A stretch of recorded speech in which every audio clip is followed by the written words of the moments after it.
একটি আন্দোলন, নিঃশেষ শত শত প্রাণ। আর কোনোদিন আন্দোলনে আসবি? শূন্য মায়ের গোল।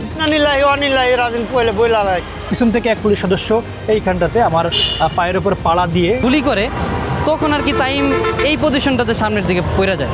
রক্তক্ষয়ী ৩৬ ঘটনায় জুলাই অভ্যুত্থান।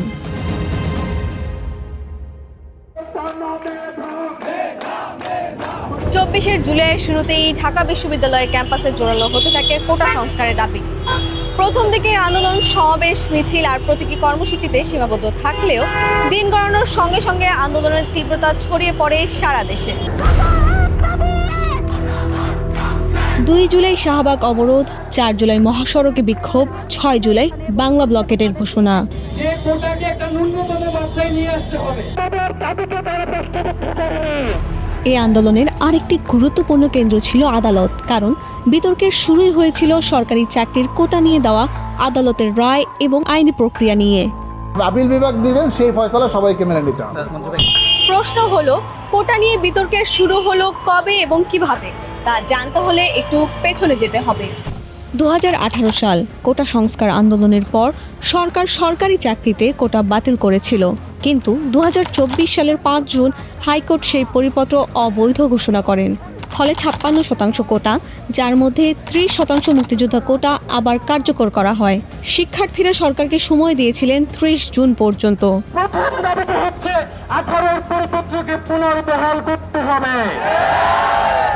কোটা নিয়ে যে কোনো সিদ্ধান্ত এই প্রথম দফা পালনের পরেই আমরা বিবেচনা করব। সেই সময় শেষ হলো। সরকার সাড়া না দেওয়ায় ১ জুলাই থেকে শুরু হলো নতুন অধ্যায়। ঢাবির হলগুলোতে যে ছাত্রলীগের নেতা কর্মী আছে, আমরা ফু দিলে 5 মিনিটে টিকতে পারবে। আন্দোলন যাবে, আন্দোলন আসবে এবং সব কিছুই মনে রাখা হবে। ১৫ জুলাই থেকে পরিস্থিতি আরও পাল্টে যায়। ১৪ জুলাই শেখ হাসিনার রাজাকারের নাতিপুতির মন্তব্যের পর আন্দোলন নতুন মোড় নেয়। যত রাজাকারের বাচ্চারা নাতিপুতি হলো মেধাবী, তাই না? সে রাতেই ঢাকা বিশ্ববিদ্যালয়ের হলগুলো থেকে বিক্ষোভ করে শিক্ষার্থীরা।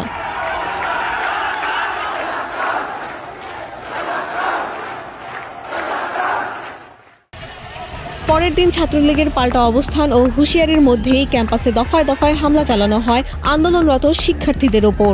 আহত হন বহু শিক্ষার্থী, তাদের একজন সানজিদ আহমেদ। ছাত্রলীগের লোকেরা বাইরের দিকে যারা ছিল তাদেরকে লাঠি দিয়ে মারছিল।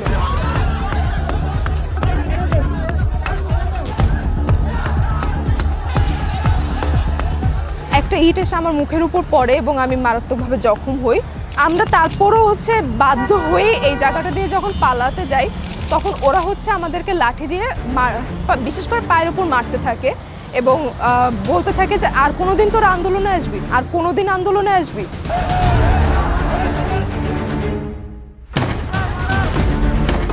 ১৬ জুলাই রংপুরের বেগম রোকেয়া বিশ্ববিদ্যালয়ের সামনে পুলিশের গুলিতে নিহত হন ২২ বছর বয়সী শিক্ষার্থী আবু সাঈদ।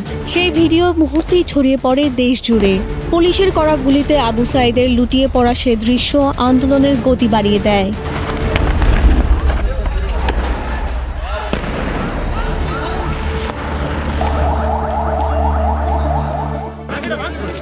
আপনার কাছে জানতে চাই, ১৭ জুলাই কোন জায়গায় পুলিশের সাথে আপনার সেই সংঘর্ষের ঘটনাটা ঘটলো? এই যে আমাদের রোডটা দেখছেন, একটা কলভবনের সামনের রাস্তা আমরা বলি, সামনে একটা গেট আছে, গেটের পরেই চত্বর আছে, নাম হচ্ছে মুরাদ চত্বর। এই মুরাদ চত্বরে আসলে মূলত পুলিশ আমার উপরে হামলাটা করে।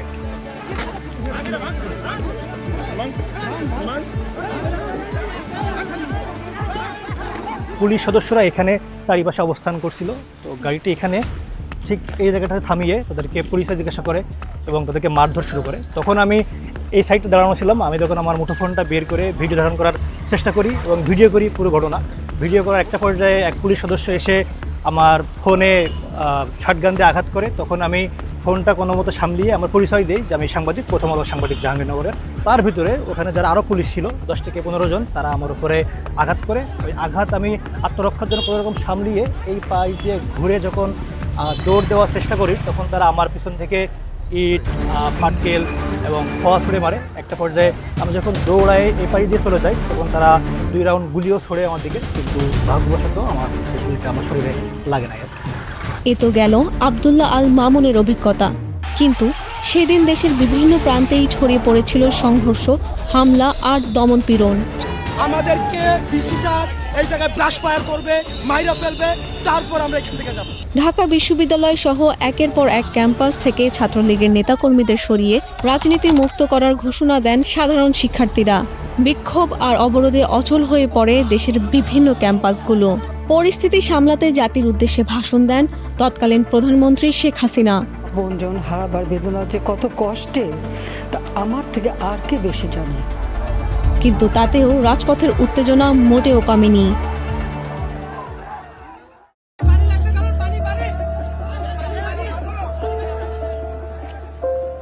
ঢাকার উত্তরায় আজমপুরের চারপাশে শোনা যাচ্ছিল টিয়ার শেল ও গুলির শব্দ, ছড়িয়ে পড়ে আতঙ্ক। এর মধ্যেও আন্দোলনকারীদের হাতে পানি তুলে দিচ্ছিলেন এক তরুণ। কয়েক মুহূর্তের ব্যবধানেই মাটিতে লুটিয়ে পড়েন তিনি। মীর মাহফুজুর রহমান মুগ্ধ তার নাম।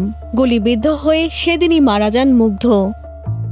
তখনও বুঝি নেই যে ও মৃত্যুবরণ করছে। ডাক্তার 5 মিনিট পরে এসে আমাকে বলতেছে যে ওর তো ইসিজিতে কোনো রিয়াকশন পাওয়া যাচ্ছে না। আমি আর তখন আর রাখতে পারি নাই নিজেকে। আমি দরজা খুলে চলে গেছি ওর কাছে। আমার বাবা মাকে তখন আমাদের আত্মীয় স্বজনরা ধরে নিয়ে আসছে। 18 জুলাই এই একটি দৃশ্যেই শেষ হয়নি। সেদিন সাভারের আরেকটি ভিডিও নাড়িয়ে দেয় দেশকে। গুলিবিদ্ধ এমআইএসটির শিক্ষার্থী শাইখ আসহাবুল ইয়ামিনকে একটি সাজোয়া যান থেকে টেনে রাস্তায় ফেলে দেওয়ার দৃশ্য ছড়িয়ে পড়ে সামাজিক যোগাযোগ মাধ্যমে। একই দিনে দুই তরুণের দুটি ভিন্ন দৃশ্য জুলাইয়ের আন্দোলনের সবচেয়ে নির্মম স্মৃতিগুলোর দুটি হয়ে ওঠে। 2024 সালের 18 জুলাই বিকেলে মিরপুর 10 নম্বর গোল চত্বরের পুলিশ বক্সে অগ্নিসংযোগ করা হয়। বন্ধ হয়ে যায় মেট্রো রেল চলাচল। এই মিরপুর 10 এবং কাজীপাড়া মেট্রো রেল স্টেশনটিতে চলে নজিরবিহীন ভাঙচুর এবং ধ্বংসযজ্ঞ। 19 জুলাই ক্ষতিগ্রস্ত হয় স্বয়ংক্রিয় টিকিট ব্যবস্থা, প্রবেশ ও বের হওয়ার গেট সহ স্টেশনের গুরুত্বপূর্ণ অবকাঠামো। ঠিক এর 6 দিন পর স্টেশন পরিদর্শনে আসেন তৎকালীন প্রধানমন্ত্রী শেখ হাসিনা। সেদিন অবশ্য তিনি দেশবাসীর কাছে এই ধ্বংসযজ্ঞের বিচার চান। এটা বিশ্বাস হতে চায় না যে এদেশে মানুষেরা করতে পারে। এই মেট্রো রেলে কি আমি চলবো?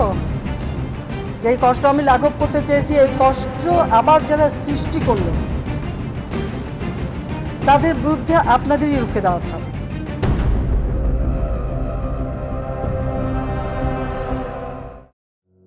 প্রিয় বাবা আসলে আমাদের একটা কিছু না কিন্তু চকলেট নিয়ে আসছে।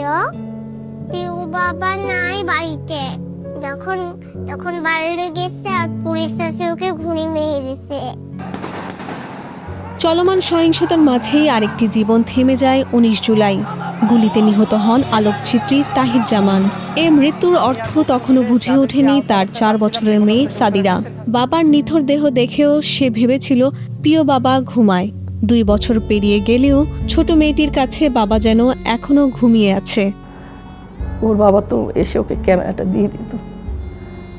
আমার প্রিয় বাবার ক্যামেরা, প্রিয় যেমন করে ওকে ছবি তোলা শিখেতো ঠিক ওইভাবে নাড়বে ইয়ে করবে, কিন্তু ওর জ্বর চলে আসতো।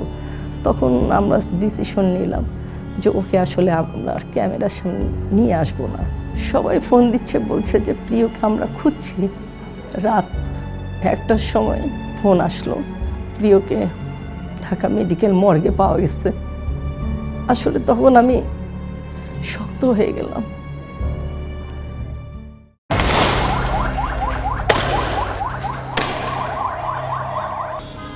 নারায়ণগঞ্জের 6 বছরের শিশু রিয়া গোপ কোনো মিছিল নয়। ঘরের ছাদে থাকা রিয়া গুলিবিদ্ধ হয়েছিল সেদিন। ঢলে পড়েছিল বাবার কোলে। আমি প্রস্তুত ছিলাম না যে ও ওইভাবে চলে যাবে। কথা ছিল 5 দিন পরেই 10ম শ্রেণীর নাইমা সুলতানা 15 বছরে পা দেবে। 19 জুলাই বিকেলে উত্তরার বাসার বারান্দায় শুকাতে দেওয়া কাপড় আনতে গিয়ে গুলিবিদ্ধ হয়ে মারা যায় সেও। আমার মনে হয় ও একটু দেখতেছিল যে মানে কি অবস্থা, কিছু বুঝে ওঠার আগেই ওর মাথায় টার্গেট করে পুলিশ ওখান থেকে গুলি করে। গুলিটা খাওয়ার সাথে সাথে আমার মেয়েটা আর কোনো কথা বলতে পারে না। আমি তো পিছনে দাঁড়ানো ছিলাম। গুলি খাইলে যে মানুষ এমন হয় আমি বুঝতে পারি। দেখি আমার চোখের সামনে আমার মেয়েটার মাথার মগজ আর রক্ত সবটা বেরিয়ে আসছে, বাম দিক দিয়ে লাগছে গুলিটা। আন্দোলনের উত্তাপ কমাতে দেওয়া হয় কারফিউ, মোতায়েন করা হয় সেনাবাহিনী, বন্ধ করে দেওয়া হয় ইন্টারনেট সেবা, ঘোষণা করা হয় সাধারণ ছুটি। কিন্তু দেশের বিভিন্ন স্থানে সংঘর্ষ, ধাওয়া ও গুলি চলতে থাকে। ২০ জুলাই যাত্রাবাড়ির কাজলায় ঘটে যাওয়া এই ঘটনাটিরও ভিডিও আলোচনার কেন্দ্রে চলে আসে। 2 বছর পর সেই ঘটনার বিচার এখন আন্তর্জাতিক অপরাধ ট্রাইব্যুনালে। ইতিমধ্যেই মামলার আনুষ্ঠানিক বিচার শুরু হয়েছে। আদালতে সাক্ষী হিসেবে জবানবন্দি দিয়েছেন রাহাত হোসাইন। পুলিশ এই জায়গা থেকেই আর কি আমাদেরকে দৌড় দিতে বলে। যখন যখন ওই সামনের দিকে যখন 15 থেকে 20 ফিট যখন দূরত্বে যখন দৌড় দিয়ে দেয়, তখন একজন পুলিশ সদস্য আর কি তাইমকে লক্ষ্য করে গুলি করে। যখন গুলি করে তখন আর কি তাইম এই পজিশনটাতে সামনের দিকে পড়ে যায়। যখন পড়ে যায় তখন আর কি আমি ওই পুলিশের সামনে থেকে দৌড়াই আইসা আর কি টাইম রিসেভ করার চেষ্টা করি। যখন 3 নাম্বার গুলিটা যখন আমার পায়ে লাগে তখন আর কি আমি ফিল করতে পারি না এই জন্য আমার কি লাগছে। আমার ওই মুহূর্তে একটাই মাথায় চিন্তা ছিল, যদি বাঁচি আমি তাকে নিয়েই বাঁচবো। তবে সেদিন শুধু টাইমই নয়, চারদিকে ঘটতে থাকে একের পর এক সংঘর্ষের ঘটনা। এসবের মাঝেই সামনে আসে আন্দোলনের অন্যতম সমন্বয়ক নাহিদ ইসলামকে তুলে নিয়ে গিয়ে নির্যাতনের খবর। একদিন পর তাকে ছেড়ে দেওয়া হলেও তার গায়ে থেকে যায় আঘাতের চিহ্ন। পুরো সময় আমার চোখ বাঁধা ছিল এবং হচ্ছে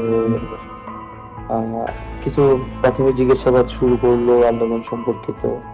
আমি যেসব উত্তর দিচ্ছিলাম তারা এটাতে সন্তুষ্ট হচ্ছিল না এবং একটা পর্যায়ে হচ্ছে তারা আমাকে ফিজিক্যালি এন্ড মেন্টালি টর্চার করা শুরু করে। একদিকে আন্দোলন চলছে, তার মাঝেই 21 জুলাই সরকারি চাকরির কোটা নিয়ে রায় দেয় সর্বোচ্চ আদালত। রায়ে বলা হয় 93% নিয়োগ হবে মেধার ভিত্তিতে, বাকি 7% সংরক্ষিত থাকবে মুক্তিযোদ্ধা, ক্ষুদ্র জাতিগোষ্ঠী, প্রতিবন্ধী ও তৃতীয় লিঙ্গের ব্যক্তিদের জন্য। 23 জুলাই জারি করা হয় প্রজ্ঞাপন। একই রাতে সীমিত পরিসরে চালু করা হয় ব্রডব্যান্ড ইন্টারনেট সেবাও। আন্দোলনে জড়িত থাকার অভিযোগে একের পর এক গ্রেফতার করা হচ্ছিল শিক্ষার্থীদের। তাদেরই একজন 17 বছরের হাসনাতুল ইসলাম ফায়াজ। পরিবারের অভিযোগ, ডিবি পরিচয়ে বাসা থেকে তুলে নেওয়া হয় তাকে, পরে আদালতে নেওয়া হয় হাত বেঁধে। সেই ছবি দেশ জুড়ে প্রশ্ন তোলে, একজন শিশুর সঙ্গেও কি এমন আচরণ করা যায়? এরপরে উচ্চ আদালত হস্তক্ষেপ করেন, কিন্তু সেই দিনগুলোর অভিজ্ঞতা আজও বয়ে বেড়াচ্ছে ফায়াজ। ঊর্ধ্বতন কর্মকর্তারা তারাই আমাকে মারছিল। প্রথমবার এটা খাওয়ার পরই আমি অনেক বেশি সেন্সলেসের মতো অবস্থা হয়ে গেছিল। তো বাড়িগুলো দেওয়ার পরবর্তীতে আস্তে আস্তে তারা আমার যে পাকে আপনার উপর করে আমার পায়ের গোড়ালিতে আপনার বাড়ি দিছিল অনেকগুলা।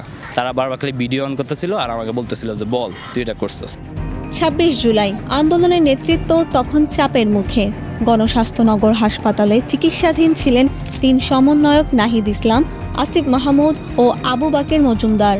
বিকেলে সাদা পোশাকে আসা কয়েকজন তাদের হাসপাতাল থেকে তুলে নিয়ে যায়। রাতে ডিবি জানায় নিরাপত্তার স্বার্থে তাদের হেফাজতে নেওয়া হয়েছে। এরপর একে একে আরও সমন্বয়কে ডিবি কার্যালয়ে নেওয়া হয়। ভেতরে কি ঘটছে তা কেউ জানতো না। এমন সময় ডিবি কার্যালয় থেকেই প্রচার করা হয় একটি ভিডিও। সেখানে আন্দোলন প্রত্যাহারের ঘোষণা দিতে দেখা যায় সমন্বয়কদের। সার্বিক স্বার্থে আমরা এই মুহূর্তে থেকে আমাদের কর্মসূচি প্রত্যাহার করছি। 1 আগস্ট মুক্তি পাওয়ার পর বদলে যায় পুরো বক্তব্য। যৌথ বিবৃতিতে সমন্বয়কেরা দাবি করেন ভিডিওটি তারা স্বেচ্ছায় দেননি, জোর করে ক্যামেরার সামনে বসিয়ে তা ধারণ করা হয়েছিল। এমনকি সেখানে থাকা অবস্থায় অনশনের কথাও জানান তারা। বরং মুক্ত হয়েই তারা ঘোষণা দেন আন্দোলন থামছে না, এবার লক্ষ্য নিহতদের বিচার ও আটক ব্যক্তিদের মুক্তি। একের পর এক মৃত্যুর খবর আসছিল। তখন পর্যন্ত জানা যায় এই সংখ্যাটি পৌঁছেছিল 211-তে।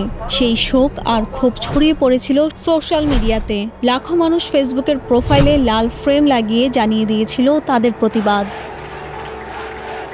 সবাই যখন বিচ্ছিন্ন অবস্থায় ছিলেন, তখন মার্চ ফর জাস্টিস, গণহত্যা ও গুম খুনের বিচার, জাতিসংঘের তদন্ত এবং 9 দফা দাবির পক্ষে দেশজুড়ে আদালত, ক্যাম্পাস ও রাজপথে নামার আহ্বান জানান বৈষম্য বিরোধী ছাত্র আন্দোলনের সমন্বয়কেরা। তাদের মধ্যে আব্দুল কাদের। আমরা মনে আছে এই বিষয়টা নাহিদ ভাই বললো যে যখন যে প্রেস রিলিজটা আমরা দিই, নাহিদ ভাই বললো যে উদ্ভূত পরিস্থিতির জন্য সরকারের দায়ী, সরকারকে সমাধানের পথ খুঁজতে হবে।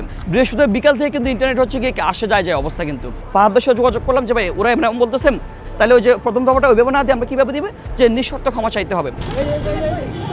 31 জুলাইয়ের মার্চ ফর জাস্টিস কর্মসূচিতে শিক্ষার্থী নাহিদুল ইসলামের মুখ চেপে ধরা সেই ছবিটি ছড়িয়ে পড়ে সারা দেশে। এটি হয়ে ওঠে আন্দোলনের অন্যতম প্রতীক। পরে ওই ঘটনার জেরে পুলিশ পরিদর্শক মোহাম্মদ আরশাদ হোসেনকে সাময়িক বরখাস্ত করে ডিএমপি। আমাকে যখন পুলিশ ধরে নিয়ে আসে তখন হাইকোর্টের গেট প্রাঙ্গণ থেকে সেখান থেকে এসে এই জায়গায় আমাকে পুলিশ আটক করে এবং ভ্যানে তুলে নেয়। এবং এই জায়গায় যখন আমাকে ভ্যানে তুলে নেওয়া হয় তার পরবর্তী সময়ে এই হাইকোর্টের গেট থেকেই আমাকে আমাদের অ্যাডভোকেট, ব্যারিস্টার, সমাজকর্মী, সোশ্যাল ওয়ার্কার যারা ছিলেন তারা এসে আমাকে উদ্ধার করে। একই দিনে আরেকটি দৃশ্য ছড়িয়ে পড়েছিল সারা দেশে। পুলিশের ভ্যানের সামনে একা দাঁড়িয়েছিলেন এক তরুণী। ভেতরে তখন আটক তার সহযোদ্ধা, চারপাশে পুলিশ, তবুও এক পাও সরেননি তিনি। সেই তরুণী স্ট্যামফোর্ড বিশ্ববিদ্যালয়ের শিক্ষার্থী নুসরাত জাহান। সহপাঠী নূর আলম হাসানকে আটক করে নিয়ে যাওয়ার সময় পুলিশের হাত থেকে তাকে ছাড়িয়ে আনার চেষ্টা করেন। শেষ পর্যন্ত পুলিশ তাকে টেনে সরিয়ে ভ্যানে নিয়ে চলে যায়। কিন্তু সেই মুহূর্তের ছবিটি আন্দোলনের সাহস আর প্রতিরোধের আরেকটি প্রতীক হয়ে ছড়িয়ে পড়ে দেশ জুড়ে। সারা দেশের হাসপাতালগুলোর চিত্র ছিল আরও ভয়াবহ। জরুরি বিভাগে একের পর এক গুলিবিদ্ধ মানুষ, আর হাসপাতালের বাইরেও থামছিল না সংঘর্ষ আর গুলির শব্দ। একটা 6 ঘন্টাতেই 50 থেকে 100টা পেশেন্ট শুধুমাত্র গানশটের ছিল। ওখানে ডক্টরদেরও একটা সংকট, নার্সেরও একটা সংকট, যার কারণে অন্যান্য ওয়ার্ড থেকেও আহ্বান করা হয় যে কেউ যদি স্বেচ্ছায় যে কাজ করতে চাও তাহলে আসতে পারো। প্রত্যেকটা তাজা প্রাণ, ওটা আমি আজও মেনে নিতে পারি না। ওটা আজও আমাকে ভীষণভাবে ট্রমাটাইজ করে। 3 আগস্ট শহীদ মিনারে সেদিন শুধু সমাবেশ হয়নি, বদলে গিয়েছিল আন্দোলনের ভাষা। 9 দফা থেকে 1 দফা, একটাই দাবি প্রধানমন্ত্রীর পদত্যাগ এবং ফ্যাসিবাদী শাসনের অবসান।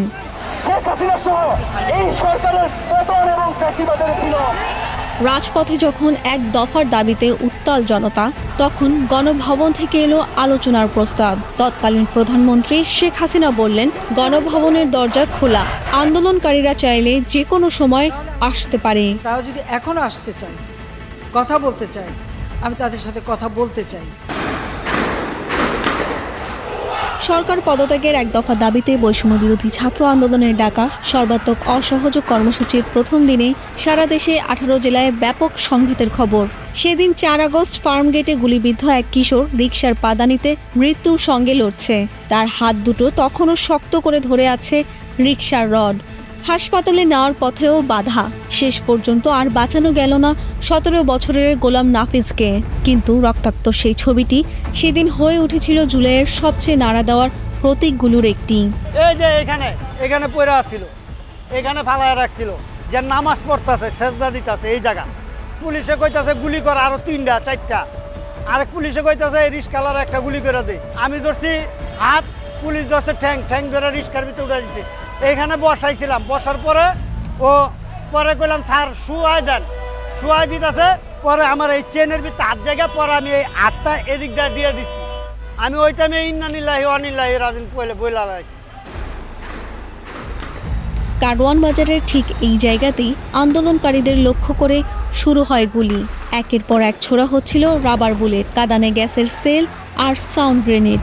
সেই মুহূর্তে আশপাশ থেকে টিনের চাদর এনে ঢাল বানিয়ে সামনে দাঁড়ান মোহাম্মদ নাসির খান। তিনি ছিলেন না কোনো ছাত্রনেতা, না কোনো রাজনৈতিক কর্মী।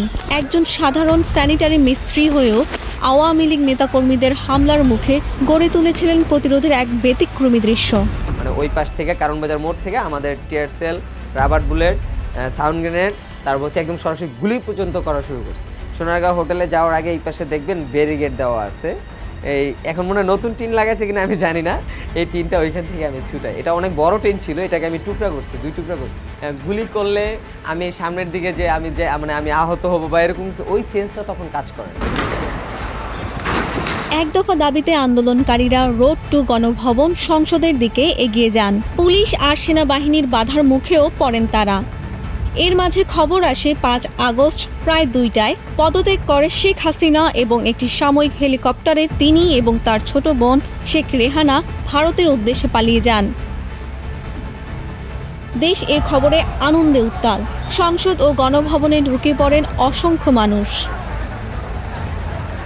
5 আগস্ট রাজপথে যখন বিজয়ের উল্লাস, শেখ হাসিনার পদত্যাগের খবরে হাজারো মানুষ উদযাপনে মেতেছে, তখন একই সময়ে গ্যান্ডারিয়ার একটি বাসায় ফিরছিল এক মায়ের কোলে ছেলের নিথর দেহ। মার্চ টু ঢাকা কর্মসূচিতে গুলিবিদ্ধ হয়ে প্রাণ হারানো 16 বছরের শাহরিয়ার খান আনাস আর ফিরেনি। মায়ের কাছে শেষ স্মৃতি হয়ে রয়ে যায় ঘর থেকে বের হওয়ার আগে রেখে যাওয়া একটি চিঠি। মা, আমি মিছিলে যাচ্ছি, আমি নিজেকে আর আটকিয়ে রাখতে পারলাম না। সরি আব্বুজান, তোমার কথা অমান্য করে বের হলাম। স্বার্থপরের মতো ঘরে বসে থাকতে পারলাম না। চিঠিটা পড়ার পরে তারপর ওর বাবাকে এসে বললাম যে আনাস তো নাই, আনাস এরকম মিছিলে গেছে। আমার বাপটা যেহেতু চলে গেল আন্দোলনে, ও যদি বের হতে পারে তাহলে আমি কেন কাপুরুষের মতো ঘরে বসে থাকবো। এর মধ্যে ওর মা, আনাসের মা আমাকে ফোন দিতেছে, হাসপাতাল থেকে ফোন আসছে, আনাস মিটফোর্ড হাসপাতালে, ওর অবস্থা ভালো না। আমার ঘরের চাবি ওর কাছে একটা থাকে এক্সট্রা, সে চাবিটাও নেই। মানে সে চিন্তা করছে যদি ফেরত না আসি তাহলে চাবিটা নিয়ে কি করবো, চাবির জায়গায় রেখে গেছে। এটা আমাকে সবচেয়ে বেশি কষ্ট দেয় যে সে কতখানি ডিটারমাইন্ড ছিল। অন্যদিকে গণ অভ্যুত্থানে আওয়ামী লীগ সরকারের পতনের পর বিভিন্ন থানা, পুলিশ বক্স, পুলিশের বিভিন্ন ইউনিট স্থাপনায় হামলা, ভাঙচুর ও অগ্নিসংযোগের ঘটনা ঘটে। পুড়িয়ে দেওয়া হয় থানা পুলিশের কাজে ব্যবহৃত গাড়ি, এমনকি এসব জায়গা থেকে আগ্নেয়াস্ত্র লুট হয়।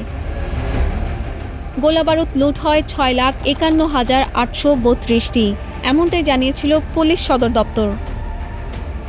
সেনাপ্রধান জেনারেল ওয়াকারুজ্জামান অন্তর্বর্তীকালীন সরকার গঠনের ঘোষণা দেন। একই সঙ্গে বন্দীদের মুক্তি, আইন শৃঙ্খলা পরিস্থিতি স্বাভাবিক করা এবং রাষ্ট্র পুনর্গঠনের প্রক্রিয়া শুরু হয়। 36 দিনের আন্দোলন শেষ হয়েছিল এক তীব্র ছাত্র নাগরিকের অভ্যুত্থানের মধ্য দিয়ে। এই 36 দিন ছিল মানুষের প্রতিরোধের। প্রতিটি দিনই ছিল অনেক মানুষের ত্যাগ, কান্না আর রক্তে ভেজা। নতুন বাংলাদেশের স্বপ্ন নিয়ে যারা রাজপথে নেমেছিল তাদের অনেকেই আর ঘরে ফেরেননি, অনেকেই বেঁচে আছেন তাদের হারানোর ক্ষত নিয়ে। তবুও 24 জুলাই অভ্যুত্থান বৈষম্যের বিরুদ্ধে প্রতিবাদের স্মারক হয়ে থাকবে।